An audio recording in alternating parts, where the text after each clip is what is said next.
ಗೊತ್ತಿದ್ರೆ ಹೇಳಿ sir, please. ನನಗೆ ಗೊತ್ತಿಲ್ಲ, ನನಗೆ ಗೊತ್ತಿದ್ದನ್ನು ಹೇಳ್ಬೋದಲ್ಲ ಸರ್, ನನ್ನ ಕಣ್ಣಿಂದಿದ್ದರೆ ನನಗೆ ಏನು ಹೇಳಿ ಸರ್. ನೀವು ಊರು ಬಿಡುವುದಕ್ಕಿಂತ ಮುಂಚಿತವಾಗಲೂ ದರ್ಶನ್ ಅವರು ಮತ್ತೆ ತುಂಬಾ ಆ ಕ್ಷಣದಲ್ಲಿ ನೀವು ಊರನ್ನ ಬಿಟ್ಟು ಹೋಗೋದಕ್ಕೂ ಮೊದಲು ಅವರ ಬಾಂಧವ್ಯ ಹೇಗಿತ್ತು, ಇವಾಗ ಅವರ ಬಾಂಧವ್ಯ ಹೇಗಿದೆ ಅನ್ನುವಂಥದ್ದು ಐ ಥಿಂಕ್ ನೀವು ಕೂಡ ಇಷ್ಟೆಲ್ಲ ವಿಚಾರಗಳನ್ನ ತಿಳ್ಕೊಂಡಿರ್ತೀರ ಅಂದ್ರೆ ಈ ವಿಚಾರ ಕೂಡ ನಿಮ್ಮ ಗಮನಕ್ಕೆ ಬಂದಿರುತ್ತೆ. ದರ್ಶನ್ ಅವರು ಮತ್ತೆ ಧ್ರುವ ಅವರ ನಡುವೆ ಒಂದು ಬಾಂಧವ್ಯ ತುಂಬಾ ಚೆನ್ನಾಗಿ ಎಕ್ಸ್ಟ್ರಾಡಿನರಿ ಇತ್ತು ಸರ್. ಅದಕ್ಕಿಂತ ಮುಂಚೆನೇ ಒಂದು picture, Prema Bhat picture Darshan sir acting ಮಾಡಿದ್ದಾರೆ, ಗೆಸ್ಟ್ ಅಪಿಯರೆನ್ಸ್ ಆಗಿ. ನಾನು ಹೋಗಿದ್ದೀನಿ ಆ ಶೂಟಿಂಗ್. ಹೌದು, ಅದನ್ನೇ ಹೇಳ್ತಾ ಇರೋದ. ಫ್ರೀ ಮಾಡಿದ್ದಾರೆ. ಪ್ರೇಮ ಬರಹದಲ್ಲಿದ್ದಂತ ಒಂದು ಅವರ ಬಾಂಧವ್ಯ ಈಗಿಲ್ಲ. ಅದಕ್ಕೆ ಕಾರಣ ಪ್ರೇಮ ಬರಹವೇ ಅನ್ನುವಂತ ವಿಚಾರ ಇದೆ ಸರ್. ಅದಕ್ಕೋಸ್ಕರ ನಾನು ಕೇಳ್ತಾ ಇರಲ್ಲ ಸರ್. ಅದೇ ಕಾರಣ ಅಂತ ನನಗೆ ಗೊತ್ತಿಲ್ಲ ಸರ್. ನನಗೆ ಗೊತ್ತಿಲ್ಲ ಸರ್. ಅದೇ ಕಾರಣನೋ ಬೇರೆ ಕಾರಣನೋ ನನಗೆ ಗೊತ್ತಿಲ್ಲ ಸರ್.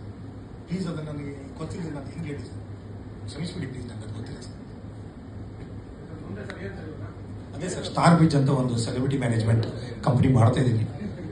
ನಿಮ್ಗೆ ಸಪೋರ್ಟ್ ಬೇಕು, ಪ್ಲೀಸ್ ಸಹಾಯ ಮಾಡಿ. ಇನ್ನೊಮ್ಮೆ ನಾನು ನಿಮ್ಮ ಮೂಲಕ, ಮಾಧ್ಯಮದ ಮೂಲಕ ಎಲ್ಲರಿಗೂ ಕ್ಷಮೆ ಕೇಳಕ್ಕೆ ಇಷ್ಟಪಡ್ತೀನಿ. ನನ್ನಿಂದ ಯಾರಿಗೂ ತೊಂದರೆ ಆಗಿದ್ರೆ, ನೋವಾಗಿದ್ರೆ ಐ ಆಮ್ ರಿಯಲಿ ಸಾರಿ.